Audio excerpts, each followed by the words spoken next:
Welcome to Dodgers Daily. Casey Porter here. So glad you decided to tune in. It is Wednesday night in the big town, a rainy day here in Oklahoma. Austin Brubaker, how in the heck are you? It's great to see your face. Tell us all about your trip to spring training.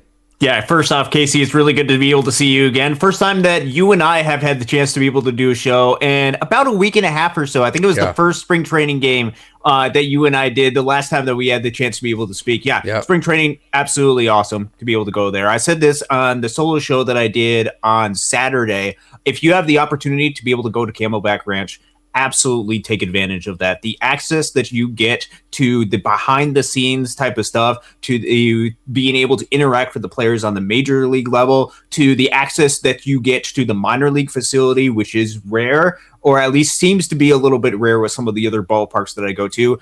Absolutely phenomenal to be able to do that. Had the chance to be able to interact with a few people just briefly, let them do a lot of their things, let them get to work, get ready for the season. Got to be able to watch several different spring training games, 4 different ones, 2 at Camelback, a couple of other ones on the road. Just an awesome experience that I was able to have just watching all of these different guys and a lot of different players that, especially once they move past Great Lakes, there's a good chance that I might not be able to see a lot of those guys. I had the opportunity to be able to go out and watch them play at least one more time. So that was really cool to be able to see that. Great experience. If you have the opportunity to, go out to Camelback Ranch this year. Absolutely awesome. Okay, what struck you and what's kind of stuck out to you as far as the spring training action goes? Yeah, so it's difficult to be able to look at all these different results. There's so much that is going on in a lot of different storylines. You can start off with the starting pitching. There's been a couple of injuries that have taken place. There's the Roki Sasaki, and what is he going to look at storyline that we can get into in a little bit. There's also specific battles for the roster. While this team is as good as it can be, or at least is in a really, really good spot, there are a couple of really fascinating position player battles and pitching battles as well. The bullpen, there's a lot of spots that are open, and I don't think it's just guys on the 40-man roster. I think that a couple of these non-roster invites are looking to fight for a way to be able to get onto this roster, and especially with the Dodgers having several different injuries that have come up on the pitching side of things, could look to be able to have some of those guys be able to fill in, even if it's just for a short while during the short portion of the season. Those guys are fighting for a roster spot. The guys out of the bullpen, there's a lot of young guys that are fighting for roster spots that are making improvements. I'm thinking of guys like a Will Klein, guys like a Ben Kasparius, or increase look at guys like a Jack Dreyer, or a lot of these younger guys that are optionable, looking to continue to make their case out of the bullpen. Position player side, it's about second base, and that is absolutely fascinating battle. Obviously, Ha-Seong Kim is not in camp right now, but even some of the guys that are fighting for that, there is a really compelling case for a lot of different guys that has made it so much fun. You also have the 4th outfield spot. Who's going to be 4th outfielder / backup center fielder? Alex Call. I don't think it wasn't completely shocking, but I think it's noticeable that he was playing center field today. I think that is something that they are very much paying attention to for him. Keep an eye out for him to play center field going forward as well. There are so many different storylines that we can go ahead and dive into. I'm not sure exactly where to begin. There's just a lot going on in camp for the Dodgers. Let's start right here, and I want to get into this. Let's start with kind of some of the worries and concerns, because there's not going to be a whole bunch of them this year. And this is Roki Sasaki, and this is the second inning. Let me show you. This is the second inning here. And, man, that first inning, that right there, everything leaked to the arm side. See that? Yeah. Everything is fading away to the arm side, and it's not even location. It's the movement where he wasn't able to control that arm side movement. And so here's the concern with Roki Sasaki for me. One is, yes, he was absolutely awesome down the stretch. So I get it if you want to say, well, did you not watch him in the World Series or in the postseason last year? Yes, I did. I have total amount of respect. Super appreciative for everything he did. But here's my angle, Austin. Yep. I saw him in Oklahoma City as a starter, and there has been no period in time since he's been a Dodger where he has had very much of any kind of success as a starting pitcher. Yesterday he came in for the second and third inning after a really, really, really bad start. I mean, it's about as bad as you can get. He couldn't throw strikes. Then when he did, he gave up a grand slam. So I kind of view yesterday's outing as a relief outing. So kind of the way that I've seen Roki Sasaki to this point, is that he has struggled as a starting pitcher, but yet he's been really, really good as a relief pitcher. And I think you saw both of those things yesterday. Yes. So Roki Sasaki is a fascinating storyline. So first off, let's lay out the breakdown of where the starting pitching is at. Blake Snell is going to be missing opening day for the Dodgers. There's no way that he's going to be able to have the time to be able to ramp up to be a starting pitcher on the staff. The original penciled in starting rotation of Snell, Yamamoto, Ohtani, Glasnow, Sasaki, and Sheehan, that's going to have to be changed a little bit. Snell, no longer part of the equation. Roki Sasaki, as you had mentioned, is fighting for an opportunity, fighting for a roster spot. And with his potential that the organization sees in him, which they clearly see a ton. Remember, this is a guy that they basically gave all their international bonus pool money to during last offseason. There's a lot of hope for Roki Sasaki. It just has not worked out as a starting pitcher. And I think both as a starting pitcher and as a relief pitcher, there's been a couple of things that have been noteworthy. You can go into the different pitch mix if you want. Him needing to have that third pitch, the fastball just being a little bit flat, and also not having the velo that you're looking for. Noteworthy during the outing yesterday, it was at 98. That is a better uptick. It has to live at the very top of the 90s or 100 miles per hour with the shape that it has in order to be effective, or he has to have at least have some sort of command. Yesterday, there was no command, especially with all the pitches missing to the arm side. But the biggest thing that is noteworthy with Roki Sasaki right now, both as a starting pitcher and as a reliever, there's just not a whole lot of swing and miss at all for Roki Sasaki. Well, what are you going to swing and miss at? That's in the strike zone. If you swing at strikes against Roki Sasaki, what are you swinging at that would make you miss as far as what he's offering in the strike zone? Yeah, and he's got the devastating forkball. He's got that devastating splitter that's right there. But when it's a don't swing at it. Right? When it's a fastball that isn't that effective and doesn't have the insane velo, that's all hitters are going to go ahead and swing I don't know at. if his fastball is not effective. I just think it's the only pitch he can get in the zone. So literally hitters are saying, I'm spitting on the splitter. Okay, let's see if he can throw that little hybrid cutter / slider pitch. We'll see. We'll make him prove that. So I think hitters are literally saying, the only thing I'm going to hit is a fastball that's in the strike zone. And I don't care how good or how effective your strike zone is. If that's the only pitch you have to offer a major league hitter, you're not going to get swing and miss from those guys when literally their entire at bat, the only thing they're geared up for is your fastball. I think that's the problem with his fastball, is nothing else is in the strike zone enough to make people respect and get away from that fastball. Yeah, and you can see that with some of the numbers. Where I was leading to was the strikeout percentage. As a starter last year was 17.4%. Even in the postseason when he was having a ton of success, his strikeout percentage was only 14%. Yes. He's not getting a whole lot of swing and miss. Even at the minor league level during just his 7 appearances, it was about 20%. You would expect with as much of the upside that you see in Roki Sasaki, him to be able to get more swing and miss. And there just has not been a whole lot of swing and miss that he's been able to get throughout his professional career to this part. His splitter yesterday was able to get 3 swings and misses. But hitters aren't swinging at the pitch a whole lot because, for the most part, do you have a swing percentage on overall splitters for him?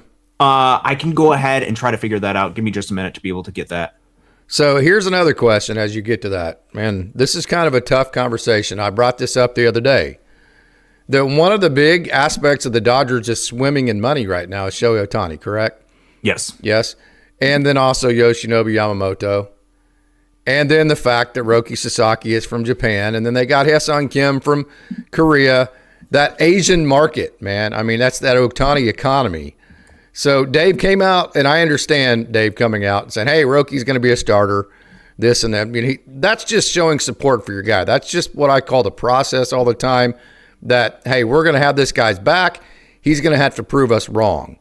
So I'm going to bring this conversation up again because I think I have the right to say this, because even with the prospects, this is one of the reasons why I don't do top 40 top whatever prospect list, is because I believe in the merit system, and I think when you get put on a prospect list, there's the potential to have preferential treatment over guys that maybe have outproduced or outperformed, okay? That's why the Dodgers have their own list.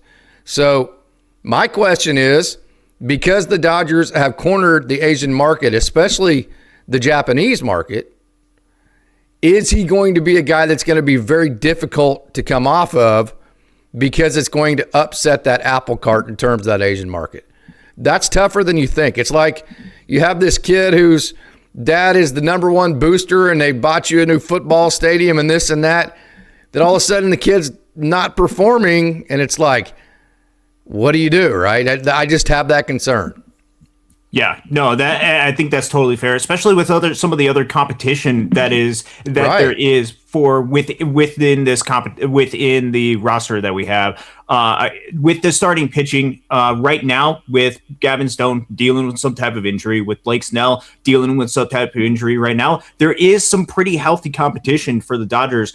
You have obviously Yamamoto, you have Ohtani, you have Glasnow. I think they're all penciled in. It'll be dependent on kind of the health and kind of the buildup with Ohtani. But even if it's a slow buildup for Ohtani going into the season, you're still expecting him to be some type of buildup because he's the extra pitcher that you can have. He can do the rehab starts at the major league level. We saw that last year. You have those guys. You also have Emmett Sheehan. And then if you don't pencil in a Roki Sasaki, you have guys like a Justin Robleski or a River Ryan that are absolutely fighting for a roster spot and that have on the baseball field. So let me ask you this. What has Roki Sasaki done to just deserve just to be in the rotation? What has he ever done to do that? And I'm not saying I'm down on Roki or whatever. Why has he earned a starting rotation spot over a River Ryan or a Justin Robleski? What has he done to earn that over them? You could say the postseason run that he had last year. That was in the bullpen. I was about to go there. That was out of the bullpen. That was in a very different role in a different environment that he had to pitch. And even with that, there's a lot of stuff that's underneath the surface that you can go ahead and point to. The only thing that you could potentially say is this is just part of the process that Roki needs to be able to have. And with a lot of the arm side misses, I'm curious to be able to see how the Dodgers are being able to diagnose if that's more of just a mechanical type thing that they need to be able to fix. And if they fix that specific mechanical type thing, then they believe they can reach to some of the upside of what they have. If you're just going off of it based off the on the field results, I think you would lean absolutely towards a Justin Robleski and a River Ryan. But there are times when it can't just be the on-the-field results type of thing. You also have to bet on upside. You have to bet on this is exactly what this player needs to be able to go through in order to get to that other side. And if you believe that Roki Sasaki, in order to get to the potential that he can get to, needs to go through some of these lumps, needs to be able to go ahead and fight through it at the major league level, well, the Dodgers still have the time to be able to do that because guess what? Even without Blake Snell, even without a Gavin Stone, a rotation of Yamamoto,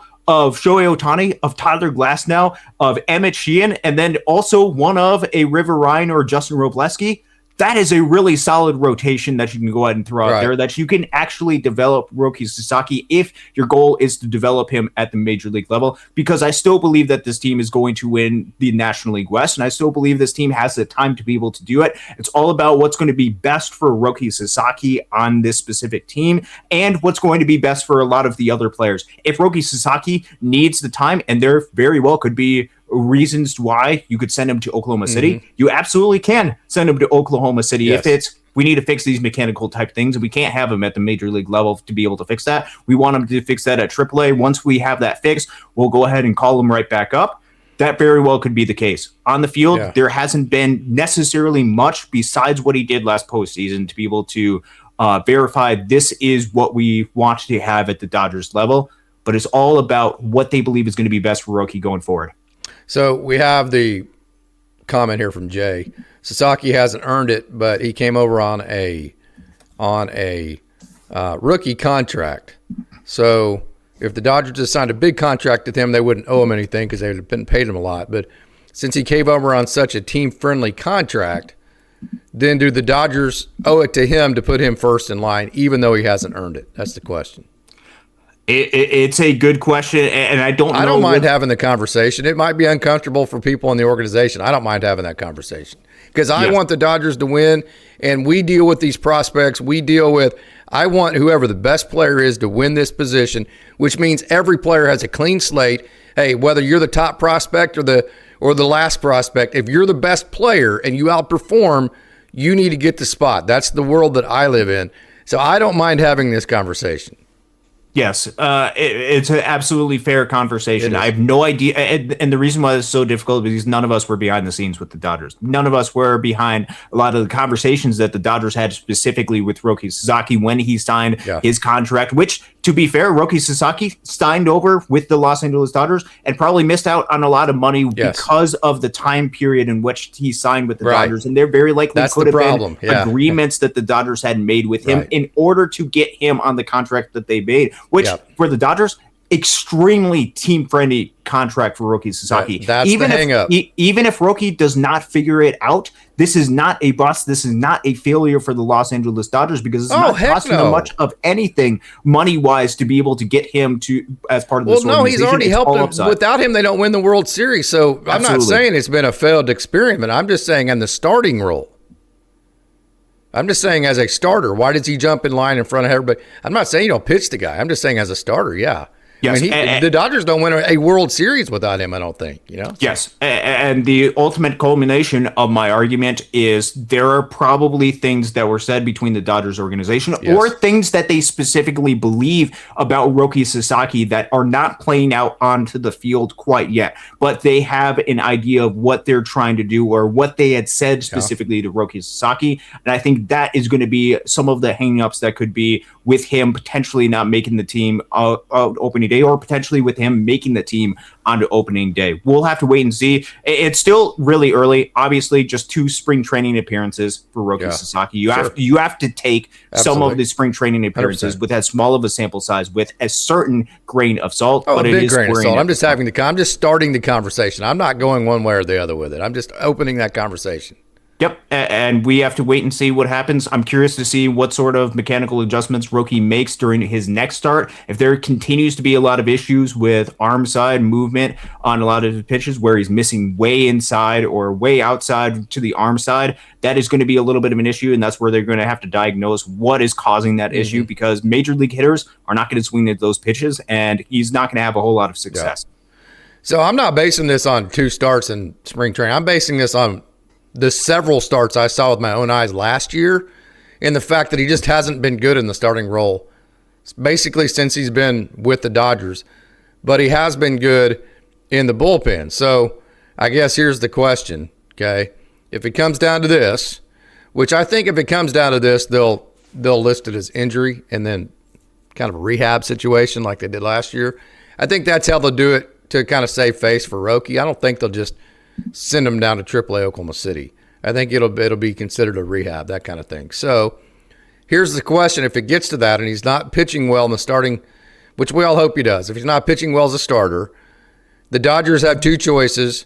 Either we send him to AAA Oklahoma City and get the starting rotation piece figured out, let him get however many starts we need at the AAA level as a starter, or, well, hey, let's move him to a reliever at the major league level. Let's keep him at the major league level, but move him to the bullpen because that's where he's been better. So which way do you go there? Do you send him down to AAA Oklahoma City to continue to keep him as a starter, or do you keep him in Los Angeles as a bullpen piece? I think that's a fascinating thing to watch too. Do you have an answer for that before I give my answer? I don't. I know what I would do, but I don't have an answer for what they'll do.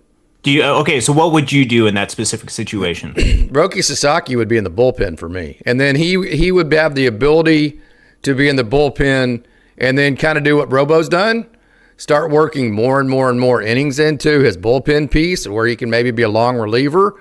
And then I think I would use that long relief as he started pitching well in long relief. I would use that as the springboard to becoming a starter again. I would go backwards at it. Okay. I would kind of do the opposite. And here's why with that is because I think with Roki Sasaki, and I already mentioned his strikeout rate in the postseason last year out of the bullpen, I think a lot of the success that he had out of the bullpen is not replicatable based on the results that he had. And I think immediately transitioning him to the bullpen won't long-term fix a lot of the things that Roki Sasaki is. I'm not talking about right now. Yes, I'm not, and we're not talking about moving him to the bullpen right now, but if it comes down to a choice, he's still struggling as a starting pitcher. Do you make that flip at that point? Let's say that he gets 10 or so starts at the beginning of the season? Do you go ahead and make the switch where he goes and sends down to Oklahoma City, or do you immediately transition him out of the bullpen? Right. The reason why I say last year was a little bit more of a mirage, 194 batting average in balls in play, way lower than anticipated. A 91.7 left on base percentage is incredibly high for a bullpen pitcher or for a pitcher in general, which typically indicates some sort of luck. I already mentioned the 14% strikeout percentage and the 11.5% walk percentage out of the bullpen. Those types of numbers and the success that we're able to see with Roki Sasaki was amazing. And all that counted last year was the on-the-field results out of the bullpen. What you have to be able to do is you have to be able to predict what is going to happen in the future. And that's exactly what the Dodgers are trying to do with both the spring training results and with the data that comes from these players in the past is what can we predict this player is going to be in the future? And I think the best version of Roki Sasaki isn't limited to the exact same role of what he had last year. I think it is more of the starting pitcher that the organization has clearly seen the best out of Roki Sasaki. And I think with a lot of the things that we're seeing, there just has to be potentially some more mechanical type things. Long-term wise, is his future out of the bullpen? I have no idea. If he can't figure out a third pitch, it very likely could be out of the bullpen, especially once you go through a lineup 2 or 3 times, and especially if there's issues continuing with some of the fastball, with some of the location type of stuff. That's when you can get away with it a little bit more in the bullpen. But I'm going to do everything that I can as an organization, especially if there are concerns with not a Justin Robleski, but with a Gavin Stone and his health going forward out of the starting rotation. I want to have an option that can go ahead and start. If you're going to utilize a guy like a Landon Knack for this season and not have him for the next season and potentially use his options early and often, like I had talked about in the past, you could need long-term starting pitchers. And if you need just to continue to keep keep the number of innings that he pitches per appearance up per start, I think that's going to be a good thing for Roki. I think long-term, this is the best case scenario for Roki. And I don't think it's an immediate, let's go ahead and turn the page, because even with the bullpen numbers we saw last year, there are reasons to be concerned that that is not replicatable going forward. So let me kind of phrase it or let me box it in like this and see what you think, and we'll move on to our next topic. Yep. So the Dodgers have runway, there's no doubt. They have great starting pitching. They have elite bullpen. They have Shohei Ohtani in the line. I mean, they just added Kyle Tucker, Edmund. Well, I get it. If Roki Sasaki is the difference between winning the division and not, then something went massively wrong. He's going to be reason about number 15 on this team while they're good. I get it. This is as good as Roki Sasaki has a chance to be someday. He's still kind of on the margins type of guy. We totally understand that. It's a fun conversation. I think it's a fair conversation. But let's say he's not a margins guy. Let's say that your rotation isn't great. Let's say you're, give me just a rando team in the major leagues that actually needs to pitch the best guys because they need to, they don't have the runway the Dodgers do, the buffer, because they're so talented. And they actually have to put the 5 best producing pitchers in the rotation so they can win as many games as they can, because games in April to them really are more important than games in August and September, because games in April are more winnable for them while other teams are still trying to get things going, right? So that type of team, if Roki Sasaki is that guy, does that team put Roki Sasaki in the starting rotation the way that he's pitching right now? If you have the same options, let's say that the Dodgers were anticipated to be in a battle, and you had Justin Robleski and you had River Ryan as part of your rotation, that guys that you could turn to, you would not turn to Roki Sasaki as a starting pitcher. Right. That's kind of my point. I think this is a Dodgers thing. I think this is, hey, well, you can be like this, you can struggle because we had the whatever the conversation was, because you gave us a team-friendly contract, because you're from Japan, because your name is Roki Sasaki, and he came over here thinking you're going to be one of the best starting pitchers in the game. Because of all these things, because of the Dodgers runway, and only the Dodgers runway, I think he's getting not preferential treatment, but he's getting treatment here that he wouldn't get anywhere else. Where my frustration would come in is if you got all these guys that are earning it, okay, like a Robo, like a Like if it's a River Ryan, of course, River Ryan's just getting going. Or if it's a Kyle Hurt, remember Kyle Hurt was a starter. Or if Ben Kasparius goes off again, or if it's a Jackson Ferris or whoever it may be, if he's getting starts over those guys who are actually earning it, that's where my frustration would come in because of that situation. And especially with the optionability that you do have with Roki Sasaki, because he was technically signed as an international free agent and under the same limitations that international free agents who sign at 16, 17 years old are and have the ability to be optioned up and down. Absolutely, there can be a lot of frustration with that. We're going to have to wait and see how Roki Sasaki does. He is one of the main players to be able to watch for Dodgers spring training and one of the main storylines. So I don't know when his next start is going to be. Probably maybe early next week would probably be my guess of when we're going to see Roki Sasaki again. Must see TV to see what's going on with that. Am I being a big old ogre here about this? I mean, like, come on, dude. Am I being that way? It's difficult because we're talking about probably the sixth starter for the Dodgers and who that's going to be. And a lot of other organizations, I mean, even if you talk about the fifth starter for a lot of other teams, you're talking about guys with like 4 or 5, maybe closer to a 5 ERA type of guys. The Dodgers have luxuries to be able to do this type of stuff. But I think it's totally fair conversation, especially with Robo, especially with a River Ryan, both of those guys being starters and absolutely vying for the spot. River Ryan obviously coming back from injury, so it's possible that the Dodgers want to slow play him a little bit. Yes. But Justin Robleski obviously has been awesome when he has been part of this, or at least recently when he's been part of the Los Angeles Dodgers, and there's very good reason to say that he's earned a spot in the Dodgers starting rotation, especially with a lot of recent reports saying that the Dodgers are probably going to keep Justin Robleski out of the rotation as of right now, which makes sense, especially with some of the injuries that they're dealing with. Absolutely. Okay, so that was a fun conversation. All right, Austin, I need your help, brother. And I know that he is not on the 40-man because the Dodgers just DFA'd him, but he actually cleared waivers, which I kind of was surprised by. Jack Sawinski.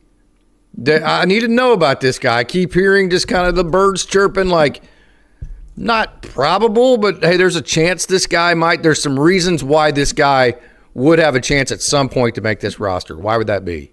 Okay, so the Dodgers have a battle in the outfield right now for the fourth outfield spot. So the Dodgers have 3 outfielders already set, and they're going to be everyday outfielders: Teoscar Hernandez, Andy Pages, Kyle Tucker. Unless there is some type of injury, those are your 3 outfielders. Yes. The question is who is going to be that fourth outfield. And one of the players you can go ahead and watch that's been in camp, that was in the lineup today, was Alex Call. Alex Call, they got from the Washington Nationals last year because he was solid at most of the things that he does. He was able to provide you with around a league average-ish bat, which gives you a pretty good floor, what you can expect from an offensive side of things, while also being able to play the different defensive positions, which for a fourth outfielder. Heck yeah, let's go. Yes, and he provides you with certain stability both offensively and defensively. I keep mentioning center field. Back in 2023, he played 81 games in center field, was really solid defensively. I'm talking about really good plus defensive run save, outs above average, and fielding run value. I think it's like 4, 7, 8 for those values respectively. Really solid numbers for Alex Call defensively there. Has not played a whole lot of center field the past couple of years at that position. The reason why I bring that up is when you're talking about a fourth outfielder, you need somebody that has the ability to be able to play all the different outfield positions, including center field, and center field probably being the most important, because out of the Dodgers' 3 outfielders right now, it's only Andy Pages that can play center field. Kyle Tucker, Teoscar Hernandez, obviously not playing center field. But hold on. But if you were to make a late game defensive replacement, who would be the least likely you would replace? You would be probably least likely to replace Andy Pages because he's the best outfielder especially out after the catch he made last year. So there's kind of some give and take there. I mean, I think if you replace somebody defensively, it's going to be probably Teo. It would be then Tucker. Then it would be Pages. So does that fourth outfielder, maybe them being able to play center field some is a tiebreaker, but is that really a big deal?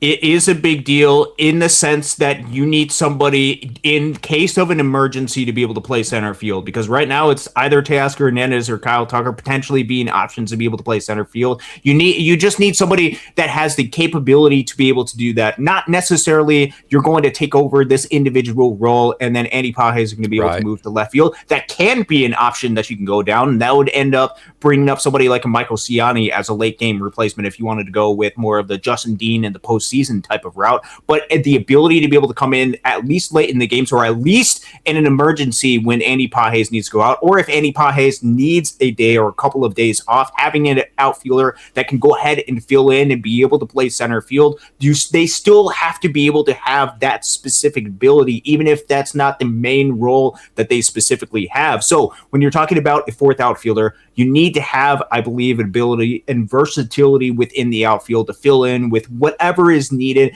be able to provide days off, and be able to provide either extreme levels of defense or pretty good offense and defense kind of combined to be able to provide some stability. So that brings up Jack Suwinski. Who is Jack Suwinski? Formerly a Pittsburgh Pirate, actually was added to the Dodgers 40-man roster about a week and a half ago. Then actually, Kike Hernandez was added to the 60-day IL to make room for Jack Suwinski. Quietly, super quietly, he cleared waivers. He's no longer on the 40-man roster, but he is inside the Dodgers organization, kind of similar to what they were trying to do with guys like a Ben Rortvedt or an Andy Ibanez. He is still part of the Dodgers organization, just not on the 40-man roster. The reason why he is fascinating and interesting, one, he's a left-handed... Did the Dodgers get James Outman back? There is a little bit of profile with that. We'll get into this in just a second. So Jack Suwinski, with his profile that he has a player, he's left-handed bat, which actually, if you're talking about being potentially a rest option for a Teoscar Hernandez or an Andy Pages, very well could be part of the mix. That pairs a lot better than just having another right-handed bat. If you're talking about giving rest to an outfielder, those would probably be the two names that you would look for. Obviously, you could say what happens with some of the injuries that Kyle Tucker has dealt with the past couple of seasons, wanting some rest for him. That could be an option for somebody like an Alex Call, right-handed bat. But there's two outfielders that are right-handed hitters, only one lefty. Perhaps you want to add another lefty to be part of the mix. That's not the main reason, though. Jack Suwinski has played a lot of defensive outfield, both in left field, center field, and right field. It hasn't been great. Center field, though. Yeah, he has played center field before. No, more than any other the other two spots. What was that? He's played center field more than he has any other of the two spots. Yes, correct? He has played more center field. Almost double. Yes, you have more of that ability to be able to play center field. And this is the thing that you would go and talk about Jack Suwinski, because defensively he's not the greatest player, but what you are buying into is some of the regression, the positive regression that you see within his bat. Last 2 years have not been pretty offensively, 62 and 55 WRC plus. Why would the Dodgers want that specific player? It's batting average on balls in play, which is an indication, not solely, but partially dictated by luck. It's been among the lowest in Major League Baseball, 225 and 211 the past couple of seasons, respectively, which means that when he's hitting the baseball, nothing is turning into base hits for him, or at least a lot lower than league average. What's his fly ball rate? Barrel percentage is about 12%. If you go to his fly ball rate right now, this is according to baseball. I'm going to go with air percentage. This is the non-ground balls. Yes. For him, it's about 66%. Yeah, that's about 25% higher than league average. So that tells me he's hitting a lot of fly balls that are getting caught. It is. And last year for him was about 37.5% fly balls, about 26% line drives for him. Okay. So it's decent in line drives. His barrel percentage was just under 12% last year, which is good. Swings the bat hard, does not chase at all. One of the lowest chase percentages for him. Is able to draw his walks. There's a lot of swing and miss within his bat, though. So you have a lot of swing and miss. You have some characteristics of a player that has the potential, if not the likelihood, to be able to bounce back as an offensive player with the ability to play defensively in center field as a left-handed bat.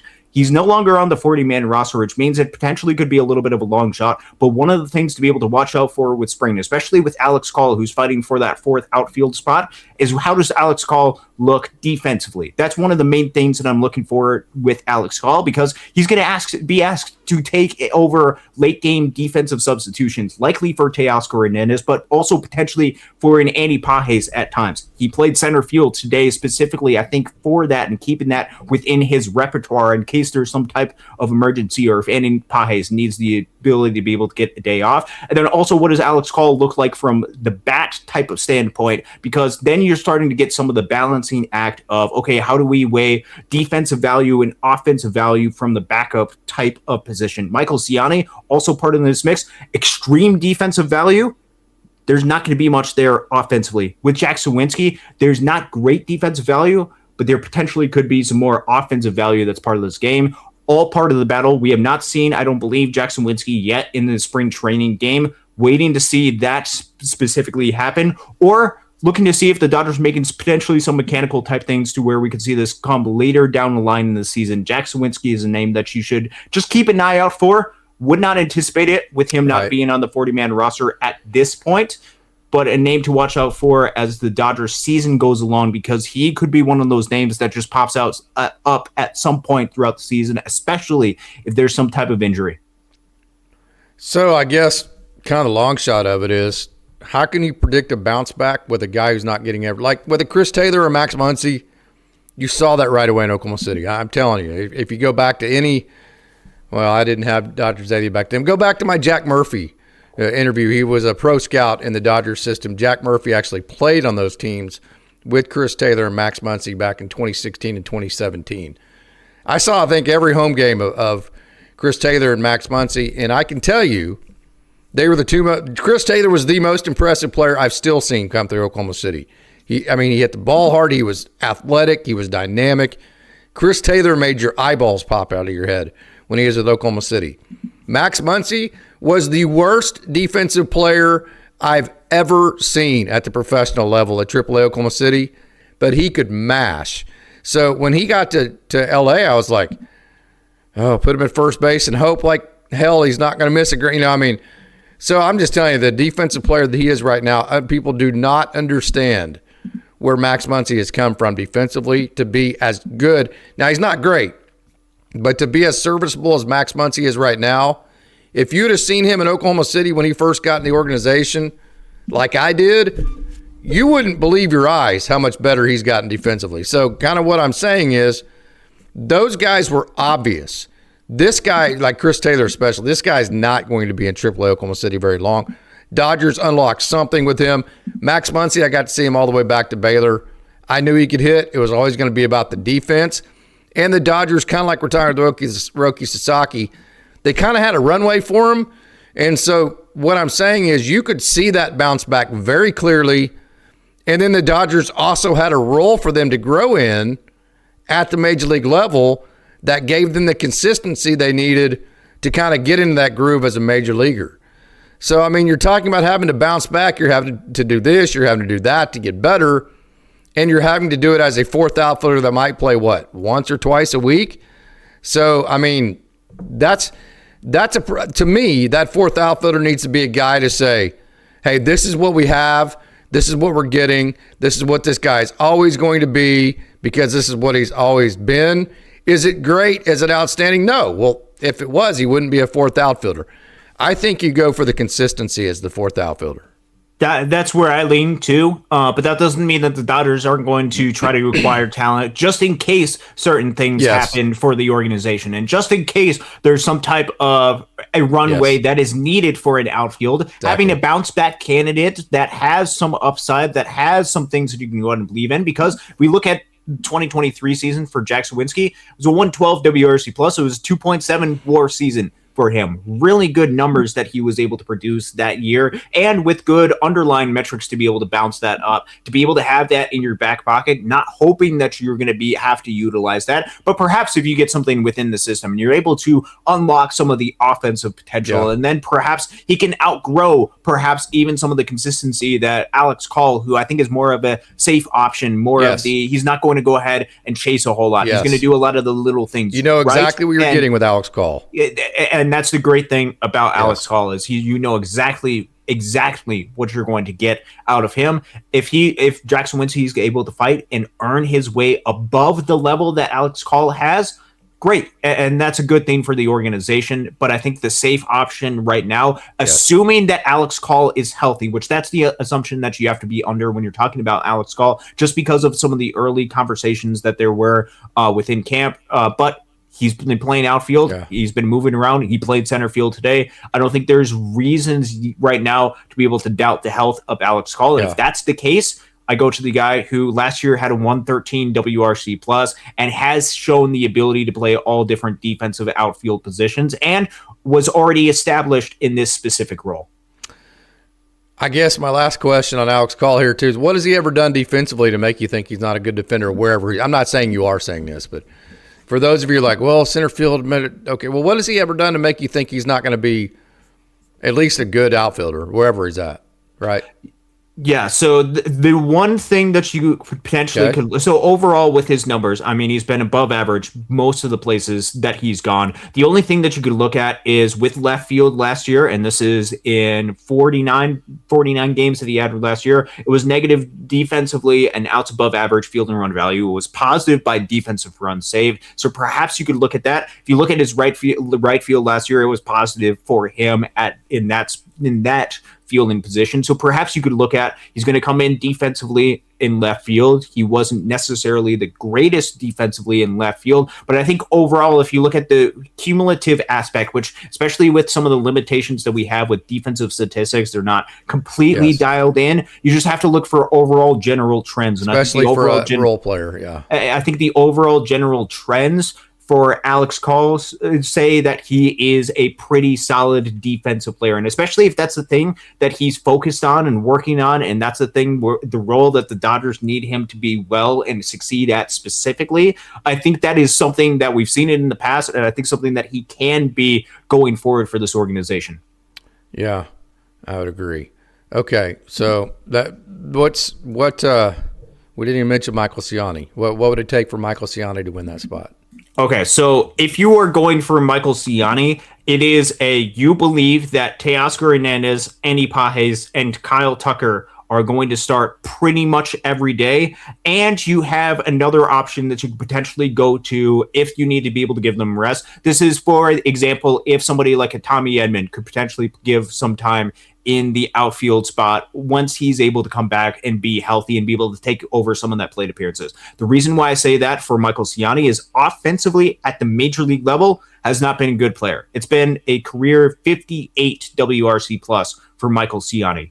Why would the Dodgers have this player in their organization if that's the limitations that he have? It's because he's incredible defensively in center field. If you go to his only full season, which is 2024 with St. Louis, which he added 110 games in center field, 8 defensive runs saved, 14 outs above average, 11 field and run value. If you were to average that out to a full season, you're talking about a potential Gold Glove contender in the outfield in Michael Ciani, and you could throw that out there as your fourth outfielder, especially if the main role in which you're going to utilize them is a defensive replacement. You can go ahead and have him in center field. You can move Andy Pages over to left field, still have Kyle Tucker in right field, and all of a sudden your defense is starting to look really good. Late innings and perhaps close ball games for the Dodgers have the exact same role, kind of similar to what they did in the postseason. I think that's why they're keeping Michael Ciani around in this organization, is they want him, not necessarily for the regular season, but as soon as they get to October. Justin Dean. That's exactly right. He is the 2026 Justin Dean for this organization. Yeah, 100%. 100%.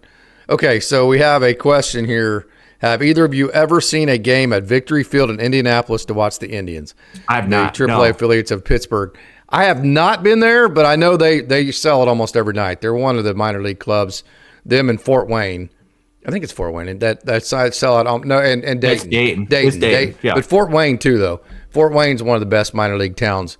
But Indianapolis is an incredible minor league baseball town. So, kind of funny. One of my really good friends, actually the guy that I did radio with for 20 years, Chris Evans. He's the owner of Guthrie News Page. It was originally Guthrie Sports Page. It's Guthrie News Page now. So he actually took a vacation, and they actually went to Victory Field in Indianapolis. And kind of cool thing, this was by 2016, 2017, before I had Dodgers Daily. But I still watched all the Oklahoma City games on my MLB. As a matter of fact, back then it was I took my laptop and plugged it in to the TV via, I think it was like it wasn't like it definitely wasn't coaxial, and it wasn't the HDMI. It was it wasn't VGA. They had like the red, green, and whatever those were. Okay, so I would plug my laptop in and I would watch all the Oklahoma City games. I didn't do as many Tulsa games back then, and I would watch them that way. Well, he happened to go to Indianapolis that night, and he was there. So instead of watching Oklahoma City that night, I watched Indianapolis, and I said, hey, man, and there was nobody there that night. It's like a Tuesday. I said, go right behind home plate and sit behind home plate and start waving at me.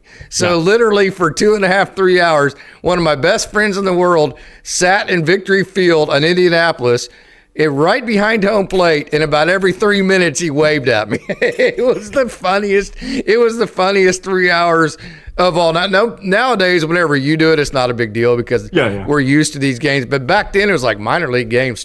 He was like, what? This is on TV, huh? And I'm like, yeah, man, I'm streaming this game right now. I can see everything about it. And so I said, yeah, you just waved at me. So like every 5 minutes he'd wave, and I go, hey, you just waved at me again. It was funnier than crap, man. That's a funny story. That's hilarious that somebody brought up Victory Field. Maybe I'm only the human being on earth that gets a kick out of that because I'm the only one who experienced it, but that's a cool story to me. Yeah, that's fun. So early when I started going input. Thank you, Sammy boy. Dadgummit. Yes. Component, yes. Yeah, so early when I started going back to a lot of Loons games, I grew up watching the Great Lakes Loons and moved over to the other side of state. Didn't really watch them a whole lot. Started out 2018, started being able to go back because I had a job, I had money, and realized, hey, they're playing within an hour, and we can get front row seats for only $15. And then also realized they were televised, so my brother and I would do a lot of funny stuff. I remember there was one game in South Bend, I think it was. There's this game that the kids play where it's like the sticks games, where you go and you got to do the fingers, and then you go ahead and adds a number, all that type of stuff. I kid you not, there was probably 2.5 innings where each and every single pitch, my brother and I were doing one when they were throwing at the plate. So the camera's right on us. We're playing our game of sticks right behind the Loons and the South Bend Cubs behind. So that was a funny one.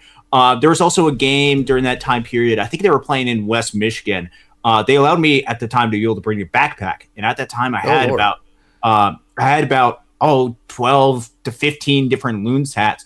And we decided, what'd be funny is we put one pitch at a time, add a hat on top of my head as the pitches are going on. That's funny. And so by the end of that half inning, I had what was called mega hat on for the Loons. And it's all Loons hats that I'm able to put on. And you're within screen that I had. They don't allow me to bring backpacks in there anymore, which a little bit unfortunate. And I would have far too many hats to be able to do that now. But there's a lot of fun stuff that you can have at the minor league field. So I highly encourage you guys to be able to go out and check out some minor league baseball this year. Yeah. Yeah. I promise we're going to get back into Dodgers talk here in a second, but back in my past life, when I used to drink beer, right? One of the fun games that we'd have is in between innings when the third out was made, whenever they roll the ball back to the mound, you make a bet with your buddy, like who's buying the next round or whoever, whatever it may be. So when they roll it to the mound, you got to bet whether the ball's going to stay on the dirt or roll off the dirt back onto the grass. So you sit this and they roll it up there and you're like, you got the next round of beers on. And back then you're 20 whatever years old, and like the next beer is like you're broke for life because that's like all the money you have on earth. Yeah. So it's like, oh my God, I have to win this, right? So like you watch them roll this thing and all of a sudden you're like, okay, it's slowing down. It's like the wheel on Wheel of Ford on Price is Right, and you're like, and then finally it either rolls off or roll on, and you're like 25-year-old man, you're like, yeah, man, it's one of those deals. So next time you go to a game, you need to play that game. It's pretty fun. I promise you. That's funny. Okay, so the next battle I want to talk about. Tell me, Santiago Espinal, am I making too big of a deal? Is this just a spring training fluke because he hasn't been great other than a year he was an all-star a couple years ago? Or is this something that is a legit thing? Okay. Shoot me straight here. Where am I at? Okay. So there's two different conversations. Count me right now. Count me in on this dude. Yes, there are two different conversations that he can go ahead and have with this in and of himself. Is Santiago Espinal having a great spring? Absolutely. There's no doubt about it that Santiago Espinal is having a great spring. Can he earn a spot onto this roster? Absolutely, he can. We even talked about this before spring because there's a very specific role that he can go ahead and fill. It is in the absence of Tommy Edman, he can go ahead and fill in that role. But he's going ahead and performing just really well so far this spring. He's hitting the ball all over the place. He's doing a lot of the little things well. Defensively, he's performing really solid defensively, which I think is a great thing for him. The question that you have to have as the Los Angeles Dodgers is what specific role is he going to be able to fill, and what can we predict going forward for him? Because the spring training results are amazing and phenomenal for him, and certainly you want to be able to reward a lot of the guys for the work that they are able to do in spring. But all it is about when you're talking about the roster for the Los Angeles Dodgers, what specific need does he fill? And what do we predict for him going forward for the 2026 season? Those are the two questions that you have to have. For Santiago Espinal, he actually does fit a little bit of a need that the Dodgers have. Another right-handed bench bat that can play the infield. And I've been impressed with how well he's done defensively. With some of the batted balls that he have been awesome. One of the singles that he had today, and part of the reason why you have to take some of the spring training numbers, at least with somewhat a grain of salt, that little pop out right to the outfield that ended up landing for a hit, counted as a single, counted toward his batting average, whatever. You're going to get some of the batted ball luck that you have. But Espinal has been awesome. The question is, do the Dodgers, with his recent success that he's had, which it hasn't been great offensively for him in the past couple of years by WRC+, what can the Dodgers realistically predict for him going forward? I think he is fighting and he's earned a spot onto this roster given the need, given the hole with Tommy Edman's 26. absence. You're right. He's on the 26 for you. He is on the 26 for me because I think there's a very specific role that he can go ahead and fill. But I don't think this is necessarily even over guys like a Kim or Freeland because I think they're fitting a very specific role, and that is more versus right-handed hitters type of sense. I still, when I'm talking about Espinal, I'm taking into account some of the spring training numbers, but I'm also taking into account the long-term predictions, which includes a lot of the information from the past as well. So I think he's done well, and I think he is doing at this point enough to be able to earn a roster spot, at least to fill in the role with Tommy Edman. And then we'll see what happens with him at the major league level for whatever period of time and with whatever runway that the Dodgers have available to be able to help fulfill a roster spot for him. Okay, what is it going to take Ryder Ryan to make the 26 at any point this year? Is it even possible? Yes, it absolutely is possible. And I talked about this a little bit when I was talking through a lot of the pitchers. The Dodgers right now, if we're going to go through a lot of the pitchers that are injured right now, Blake Snell is going to miss opening day. Bruce Gratterall, Evan Phillips, Brock Stewart going to miss opening day. Bobby Miller, still we haven't heard from him yet. Gavin Stone, he's going to be missing some time as well. That's limiting some of the options that you have pitching-wise. If you want to get through a full 162-game season, it's going to require a lot of different arms. And this is dependent on what some of the contracts that some of these non-roster invitees have signed. If it is once spring training is done and they don't make the major league roster, they're going to be a free agent if they don't make the club. Then you potentially could see the Dodgers turn to early in the season, especially because there is 4 roster spots out of the bullpen that are open for guys to be able to fight for. And guys like Edgardo Enriquez hasn't necessarily been performing well out of the bullpen this season. You might want to give Kyle Hurt even just a little bit more time to be able to rehab. Give not me. I wouldn't. More time. I'm not saying that you wouldn't, but I'm saying that the Los Angeles Dodgers might want to do that to where you start going down the line with all of the injuries and with some of the plans that you might have for some of these guys. there very well could be conceivably a roster spot. And especially if it's just we want this guy to fill in maybe even just the first week or the first 2 weeks to be able to fill in some innings. And then we potentially could be able to move off of him at that point. There's going to be a lot of optionability that a lot of these relievers are going to have, and taking advantage of some of the guys that are currently on the roster that you might lose if they do not make the roster, which I don't know if that's the case for Ryder Ryan. Yeah. I think that is kind of the cat and mouse game that the organization has. Last year, they decided to keep Luis Garcia on their club to start the season. Last year, in the past 2 seasons, they've used like 40 different pitchers as part of their roster. They're going to need a lot of arms, and more than just the guys that are on the 40-man roster right now for the Los Angeles Dodgers. And I think that opens up the door for somebody like a Ryder Ryan, who I think you've seen some really good stuff for him during parts of his spring training. He's done well. To where, man, slider's good. The Dodgers could utilize, even if it's for 5 innings. That's 5 less innings that you have to give for some of the other guys, which you could say some of the other guys could use that experience, but with some of the wear and tear that comes through the season, and with some of you want to make sure you're protecting some of your guys, make sure your guys are healthy for October, which is the main goal, sacrificing some of those innings to make sure they're healthy for October, and also being able to just fill in, get through the first part of the season for guys to be able to come back healthy. Very well could be part of the strategy for the Dodgers. Somebody's gonna have to explain to me why Kyle Hurt wouldn't not only just be on the roster, but be a big piece to the bullpen roster right now. This dude, why wouldn't he be? It's all a question of what is his plan health-wise and what is the rehab process. Healthy. He's 100% healthy. I can tell you that. Casey, I get that. But you have to be able to think through the full season of what Kyle Hurt is going to be able to do, and what are potentially some of the limitations that you could have through the full 162, perhaps, because Kyle Hurt, when he's on his game, he's a postseason type of arm. And you want him to be able to pitch through the postseason. So is it with Kyle Hurt we want to get him and have him because we need arms out of the bullpen, have him just go ahead and go immediately out of the bullpen right away?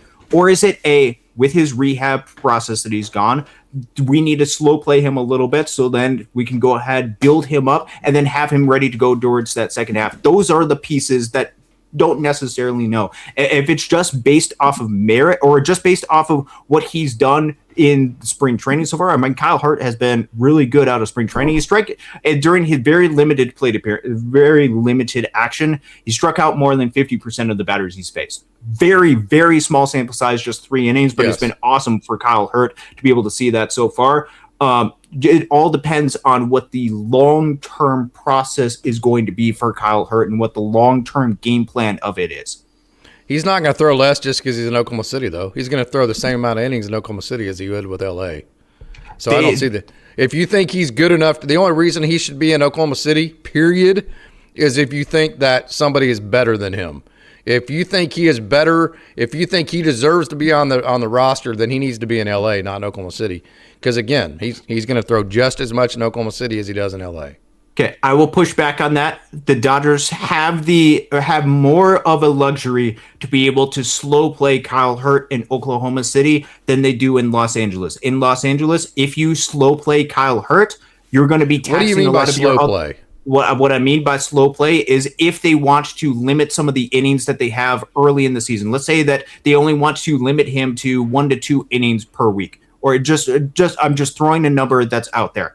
If they do that, they're going to be putting more of a tax on some of the other bullpen arms that are part of the bullpen. So guys like an Alex Bessie are going to be taxed more. Guys like a Tanner Scott, an Edwin Diaz, guys like whoever else is able to make it out of that bullpen, there's a little bit more of a tax. With Oklahoma City, you have a little bit more flexibility of guys that you can have on your roster and more guys that you can have as part of that Oklahoma City roster to where you can have some other guys be able to take the innings more than what you would have if you have Kyle Hurt on your major league roster, and he's forced to be on your major league roster because he deserves to be able to do there, but you're going to go ahead and slow play him, meaning only pitch him an inning or 2 at the major league level a week. That's going to tax some of the other guys that are part of your roster. That's all I'm talking about with that is some of the give and take, because as a bullpen piece of the Dodgers, and we saw this last year, the bullpen for the Dodgers pitched the most innings in Major League Baseball last year. And if you're trying to limit some of the innings early in the season for Kyle Hurt, I'm not saying that's what the Dodgers are going to do, but that could be the plan for the Dodgers, is instead of 8 bullpen arms taking a massive chunk, it is 7 bullpen arms taking an even massive chunk, even more of a bigger chunk, and Kyle Hurt kind of limiting some of his innings. And I don't necessarily think that's going to be great, especially with some of the other arms that you would want to rely upon, at least based on their past reputation, more in a postseason type setting, make sure that you don't overwork them.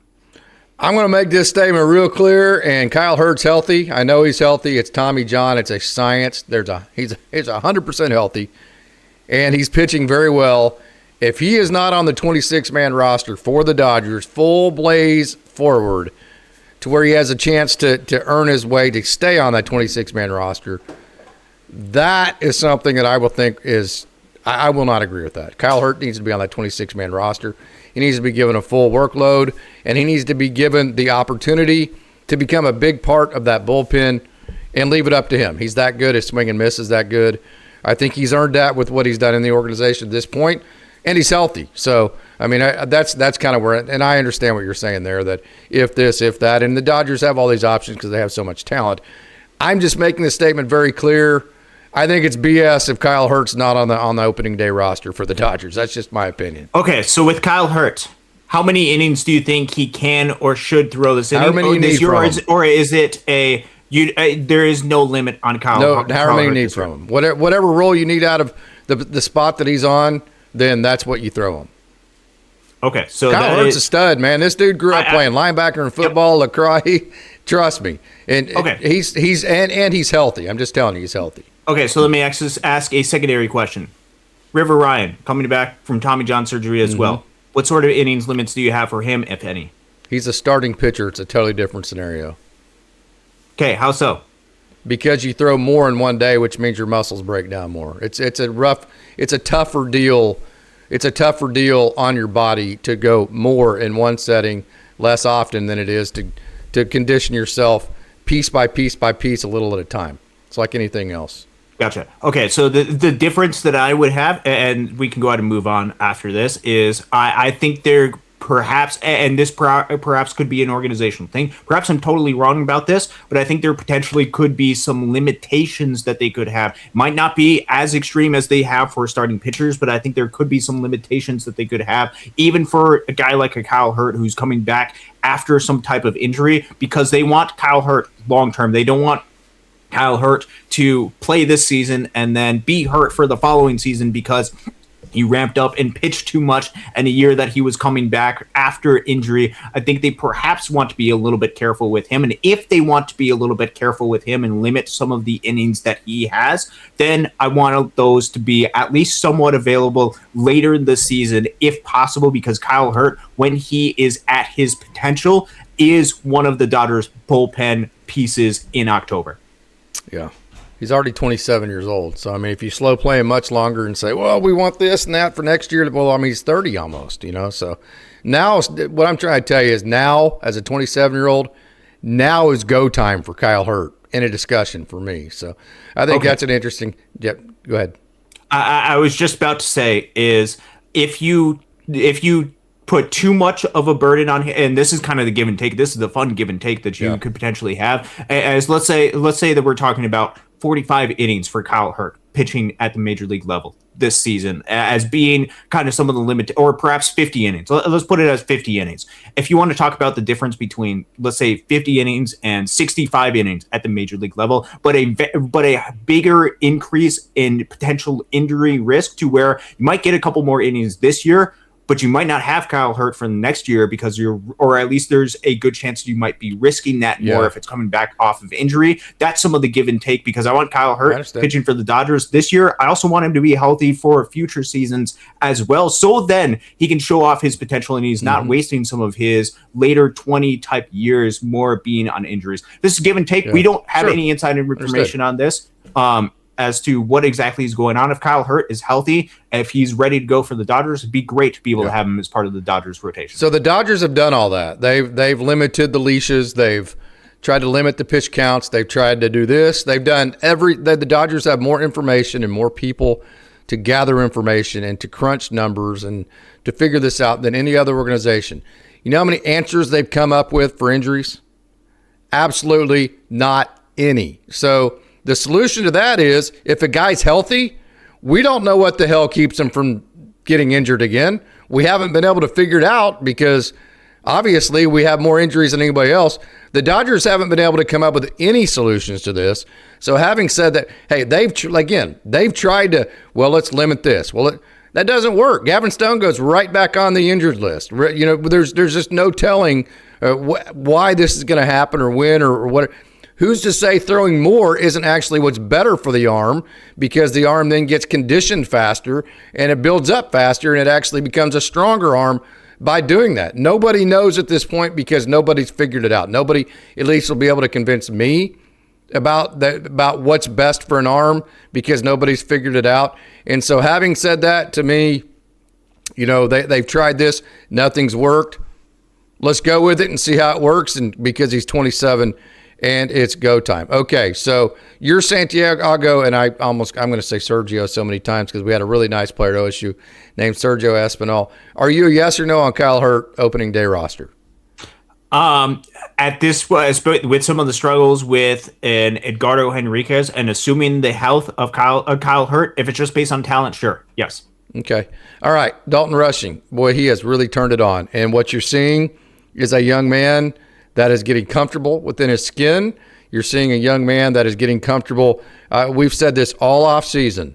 Hey, if I was Dalton Rushing's dad, what I would tell him is, do I want you to be a backup catcher? Do I think that's awesome or anything? No, absolutely not. But you know what? That's the role that you're going to have.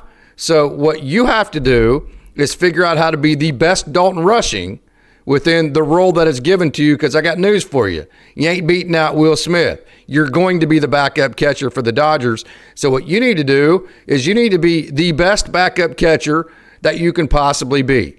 So that conversation right there, I think, instead of thinking, well, I need to get 5 hits so I can get more playing time, instead of having that mentality, I think he's saying, well, this is kind of my role. I'm just going to settle into my role. I'm going to do what I always have done as Dalton Rushing within this role. And I think that's really relaxed him, because at least he knows what his role is, what to expect. And then here lately he's getting to play more. And we're starting to get to see the comfortable, relaxed, and confident Dalton Rushing that he's always been. That's kind of fun to watch. It is very fun to watch. Here's what's super fun about this. Let me read you the last 6 batted balls that Dalton Rushing has had in play for the Los Angeles Dodgers. He had a 106.5 mile per hour home run.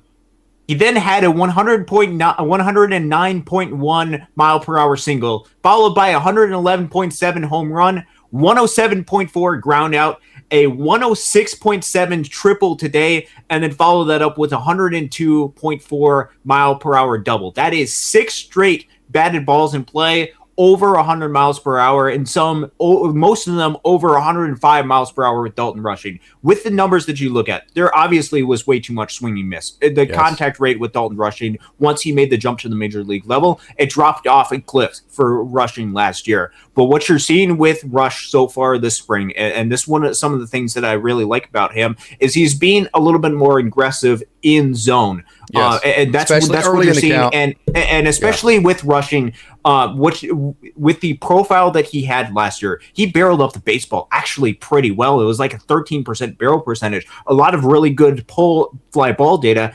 But he was patient, and with that patience and with the increase in swing and miss, that leads to not a whole lot of success. At this point, you're starting to see a lot of the batted ball profile really play out for Dalton Rushing, and I think you're starting to see him, as you had mentioned earlier, be a lot more comfortable in the box. And this is some of the potential that you see with Dalton Rushing. And as he gets more comfortable, you're going to start to see him really start to lean into the offensive profile that he has always had as a player. And I think eventually, even though we still haven't seen it this spring, the swing and miss still very much is there for Dalton Rushing, not just with the strikeout percentage, but with the in zone, out of zone, swing and miss percentage that we're seeing right now, in zone, out zone whiff. there is still a lot of really good signs from what we are seeing with Dalton Rushing. I think even that has the potential to be able to turn around, especially if he has a little bit of confidence, especially if it's oh man, I actually can hit at this major league level. I actually am still Dalton Rushing that was as good as he could be going forward. And I think you're going to see him start to get much more rested into this role. And then as he has a lot of success, you're going to see him potentially fight for some sort of additional playing time. And then it's going to be a real conversation of how do we get this guy some more playing time at first base and perhaps give Freddie Freeman a little bit of days off, because Dalton Rushing, we need to play this guy. So we have a question. Would you slow play Blake Treinen? The way that I would deal with Blake Treinen, okay, this is how I deal with Blake Treinen, because I have respect for Blake Treinen as a man. I can tell you this. I've seen it. I know it. I'm not wrong, okay? This is not a guess. This is me knowing this for a fact. If you ask Blake Treinen a question, he's going to give you an honest answer. End of discussion. Mm-hmm. Yep. If I look at Blake Treinen in the eye and I say, Blake, can you do this? Blake, what's the situation here? And then I say, Blake, look at me, man to man, okay? Man to man, Blake, what's going on here? I need the truth.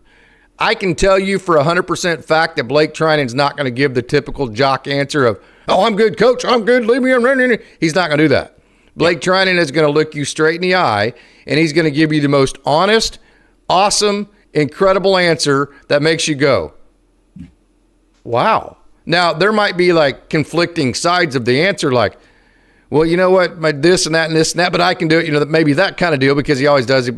But he's going to give you a very honest answer. So the way I would deal with Blake Treinen is I would call him in and I would say, Blake, where are we at here? How are we feeling? What do you think's best for you?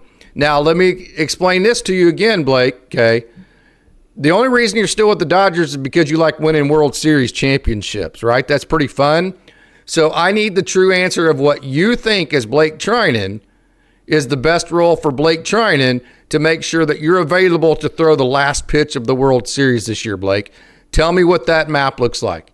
And Blake will sit down, and you guys will be able to sit down and figure out the path forward. So I would never tell Blake Treinen what I think is better for him.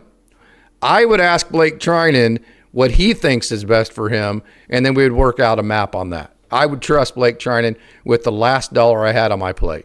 Yes, and I think it's a fair question, because we set parameters or try to build around parameters with Kyle Hurt. And the difference between Kyle Hurt and Blake Treinen, there's a couple of different things. One, Blake Treinen has already made his money. He's already going to make the money that he has for the Los Angeles Dodgers, and he's not fighting to be able to showcase this one extra thing to be able to do what he needs to do to earn a roster spot, to earn a specific role. Because Blake Treinen, if he's healthy, already has his role established, already has made his money, already has been a World Series hero for the Dodgers for what he did in Game 5 of the World Series in 2024. He already does that. Blake Treinen also knows his body and knows what it takes long term in order to have a lot of success, to where there's a lot more of that trust that you have with the individual player with him at this point. I think it's fair as an organization to have perhaps looser parameters, but I think a lot of that comes from conversations with Blake Treinen, because I think the organization trusts him as a pitcher, especially with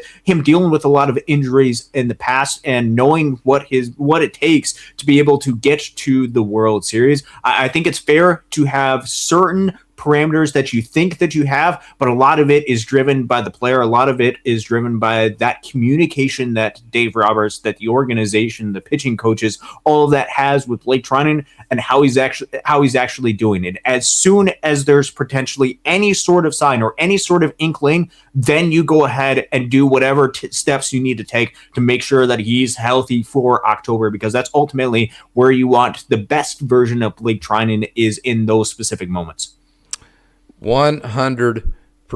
That's how I would approach him. He's just such a mature human being. And I can also tell you this. Here's another reason why I'm coming at this way. Blake Treinen is from a small town. He went to play college baseball in Brookings, South Dakota. Yep. He rode on buses in his entire college career for sometimes 12 hours one way to play in freezing cold weather, okay? This is a guy to where if he feels like he needs to go to triple – there are some guys, I can tell you, Noah Syndergaard, his ass wasn't spending 5 minutes in Oklahoma City. He would fly in and fly back immediately after his outings. he was way too good for AAA Oklahoma City, right? There's been guys like that, a lot of guys. Blake Trinan's not that guy. Blake Trinan, not only would he not have a problem coming down to Oklahoma City, I think in some ways throughout the season he kind of enjoys it because he can decompress a little bit in kind of the environment that he grew up in. And then also, here's another one. He loves working with these young guys. He loves it. I'm telling you, when he's out playing with his catch play and all this, he's making the same amount of money, right? I mean, he's not losing anything. But, I mean, he will be the first guy out there for catch play working with Jose Rodriguez or Luis Garcia once that you mentioned last year. Edwin Diaz's brother. What was his first name? Edwin Diaz's brother? Man, I honestly, I don't even remember. Anyway, I'm having a brain cramp. But he had – Blake Trinan had a hell of a good time playing baseball in AAA Oklahoma City and working with the young – I'm not saying that's where he would prefer to be, don't get me wrong. But if he truly feels like that's the best place for him, he will not think that AAA Oklahoma, he's too good for AAA Oklahoma City. He'll go down there, have a hell of a good time, work with the young guys, work his way back up, and have the baseball in his hand for the last out of the season. So, okay, last guy we're going to talk about, and then we're going to get up on out of here on Sunday or Wednesday night in the Big Town. It's been we've covered just about everything I could think of because I don't get Austin very often once the season starts. So, we're gonna hit all these guys. I need, from a statistical perspective, what Andy Pages is doing right now. Talk about it. Break him down statistically. How good of a spring training is Andy Pages having? It has been a positive spring training overall for Andy Pages. Just looking at the overall, and this is not including the game today, which actually the game today I don't think will technically count towards the overall spring training stats, just because it was a game. That's funny you say it. I tried to do all my posts, and I'm like, I can't write what this guy's. I don't even know how to decipher these stats right now. It's crazy. Yeah. So the game today obviously was against the World Baseball Classic team Mexico. Doesn't officially count towards the stats. So the overall stats that you see aren't going to include these. But entering the game today, it was 333 batting average, 350 on base percentage. He's hit some extra base hits. That's been the positive sign. Had 2 doubles and a triple going into the game today. Then obviously you saw the massive home run that he was able to have. There's been a lot of encouraging signs with him. One thing to note, and this is when I'm evaluating different players. Actually, before we end the show, I want to be able to get some of your thoughts on a couple of different aspects or some of the things that you're evaluating. Andy Pages, at least in spring so far, hasn't been swinging the bat as much as he had last year. Last year, we saw pretty much a change in approach from when the season had started to the end of the season, where we saw a very aggressive 53% swing percentage Andy Pages at that point of the season. So far in spring, it's about 38% swing percentage for Andy Pages. There is a little bit of swing and miss that we're seeing as part of his game, but what we have seen from Andy Pages is that power be there, and that power is absolutely amazing, not just with the home run, but the extra base hits, the doubles, the triple that he had in one of the games. I think it's been just a really encouraging sign overall for Andy Pages, for a player that struggled massively during the postseason last year, to get up to a hot start and just remember, hey, I'm still a ball player that was a top 12 deep outfielder by Fangraphs WAR last year. Yeah. That was 13% above league average as a hitter for the overall season. Yeah. There's still that Andy Pages that is in there. And if you're talking about that version of Andy Pages, that has incredible value on this Los Angeles Dodgers team. Really encouraging to see some of those extra base hits type of stuff. So we have a question. Are you biased towards players from rural America? I actually not at all. And here's my explanation for this, okay, is that I think baseball is one of the most awesome, especially minor league baseball, and especially when you get to see it up close like we do at the AA, AAA, high A level. Baseball is amazing in one way. You take a guy from Venezuela or the Dominican Republic or Puerto Rico or Cuba, New York City, or, like a Joe Vitrano or a Ben Kasparius, all the way down to a Griffin Lockwood Powell who's from South Dakota, or somebody like a Johnny DeLuca who is from basically Los Angeles, okay? I mean, just completely different backgrounds, completely different cultures, completely different everything. And when they're in the dugout and they're in that they get there about 2:00 in the afternoon. From that 8 hours that they're a part of the Dodgers organization for that day, I mean, they're all identical. They have the identical way of approaching things. They have the identical attitudes. They have the identical culture pieces to their personalities. So what I'm trying to say is the background in baseball, and especially the way the Dodgers do it, in the sense that this is why I always say you have to be a better person than player to be a Dodger. You have to fit in the Dodgers culture to be a part of this organization. It does not matter how. That's why I kept saying way back when that Yasiel Puig, he wasn't going to make it. That's why I kept saying, if you go back to my receipts, Manny Machado, no, get him out of here. They didn't fit the Dodgers culture. And so I say that to say, literally, it does not matter if you're from Brookings, South Dakota, or if you're from Havana, Cuba. You're going to be basically the exact same person in terms of a culture piece when you're with the Dodgers for that 8 hours a day. And to be honest with you, even outside the 8 hours a day, I talked to many of these managers, and the one thing I'll always tell you is, like the bus drivers, the trainers, the managers, one thing they'll always tell you is, whether it's a hotel, whether it's a restaurant, whether it's an establishment of whatever it may be, I have never seen a negative interaction from not one single Dodgers player ever, not just at the baseball field, at any establishment. So I'm glad that question was asked, because I can tell you the Dodgers culture these guys to death, to where it's almost like they're robots. It's almost like they're the same culture piece, one by one, no matter where they're at. I hope I explained that properly.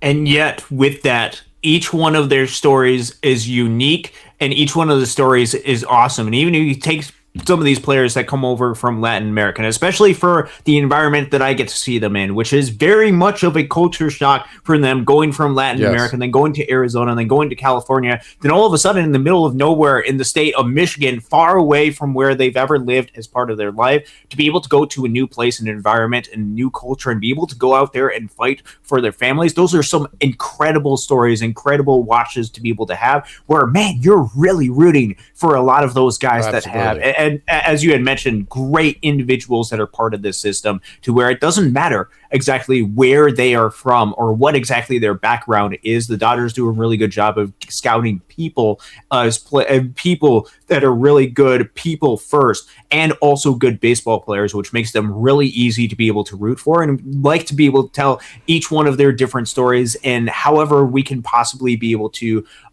tell those specific stories. Obviously, with some of the players with Latin America, there's a little bit more of a language barrier that we have, but that doesn't mean that their story is any less great or any less of we should be highlighting what they do. We just try to cover as many players as we possibly can within the system. I am biased towards good dudes. That's what I'm biased towards. And I'm biased towards the best player, the merit system. Yep. Those are the two things that I am biased towards. We have one last question here about Landon Knack. What adjustments? I don't think he's going to make any adjustments. He's got the knuckle curve, the fastball, the change slider. I don't think there's any adjustments you can make, because I think if you simplify, his stuff's not explosive enough to say, well, let's just, like Bobby Miller, I keep saying simplify. Let's just throw a cutter and a two-seam, and let's make him a two-pitch pitcher until he executes his way into being the Bobby Miller, at least at some version of the Bobby Miller we want. Landon Knack doesn't have that option. His stuff's not explosive enough. He has to be a four-pitch pitcher. So the only adjustment that Landon Knack can make is some type of body type or some type of release point, which is always okay, well, I'm going to hit my 5-iron until I'm 200 yards out and I got water right in front of the green, and then I'm going to lay up and then hit a wedge into the green. It's one of those type deals.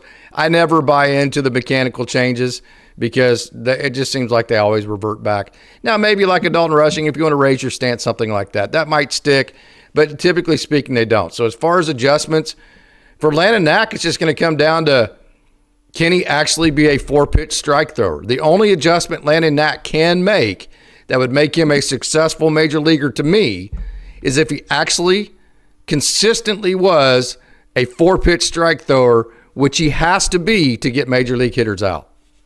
Yep, I think that's right. The explosiveness that he has as on the mound just isn't quite as there when he's in the zone, though. That's when he can have a lot of that's when he can have some of the success, and we've seen some of the success in Landon Knack in the past, and he is going to have a role on this Dodgers team. To how much he's going to have, that is going to be determined by some of the injuries. That's going to be determined by some of the need that the Dodgers have. But for the 2026 Los Angeles Dodgers, having starting pitching that is healthy, which that is Landon Knack at this point, it's going to be good for the Dodgers to have. It's awesome. Thanks, man.